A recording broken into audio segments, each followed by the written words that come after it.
hello student बहुत स्टूडेंटे मुक ए स्क्रीनशॉटটো দি আছিলা যে তোমালোকে বৰ্তমান যদি আসাম হায়াৰ সেকেন্ডাৰী ৱেবসাইটত যোৱা তাতে গৈ তোমালোকে এই ইন্টাৰফেসটো দেখা পাবা তো বহুতে মুক স্ক্ৰীনশটটো দি হুদি আছিলা যে স্যাৰ আমাৰ ৰিজাল্ট আপলোড হৈ আছে নেকি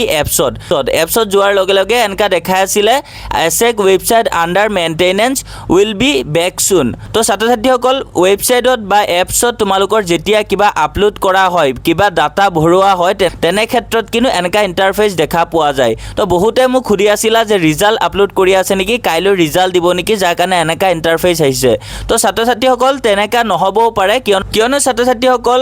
ৰিজাল্ট বৰ্তমান হয় দিব কিন্তু ৰিজাল্টৰ বাহিৰেও বহুত কাম থাকে তো হেবোৰো তেওঁলোকে কৰিব পাৰে যাৰ কাৰণে এনেকা ইন্টাৰফেস আহিছে কিন্তু তোমালোকৰ যদি ৰিজাল্ট দিয়ে তেন্তে মুখ্যমন্ত্ৰী বা শিক্ষামন্ত্ৰীয়ে টুইট যোগে জনাব আৰু অফিচিয়েল টুইট অহাৰ লগে লগে আমি তোমালোকক জনাম যে ৰিজাল্ট দিব কাইলৈ বাকি তোমালোকৰ এতিয়ালৈকে শিক্ষামন্ত্ৰী বা মুখ্যমন্ত্ৰীয়ে কিন্তু কোনো ধৰণৰ টুইট কৰা নাই বা অফিচিয়েল আপডেট দিয়া নাই কাইলৈ তোমালোকৰ ৰিজাল্ট দিব বুলি আৰু এনেকা ইন্টাৰফেস বেলেগ কিবা কাৰণত হ'ব পাৰে কেৱল ৰিজাল্ট আপলোড কৰাৰ কাৰণে নহয় ৰিজাল্ট আপলোডো কৰিব পাৰে বা বেলেগ কিবা কামো কৰি থাকিব পাৰে যাৰ কাৰণে এনেকা ইন্টাৰফেস দেখা পোৱা গৈছে তো বাকি তোমালোকৰ ৰিজাল্ট যদি দিয়ে শিক্ষামন্ত্ৰী বা মুখ্যমন্ত্ৰীয়ে তোমালোকক টুইট যোগে জনাব তোমালোকে ইমান টেনচন কৰি থাকিব নালাগে বাকি ছাত্ৰ-ছাত্ৰীসকল আৰু যদি কিবা ডাউট থাকে কমেন্টছত তোমালোকে জনাবা thank you for watching keep watching AHSEC Assam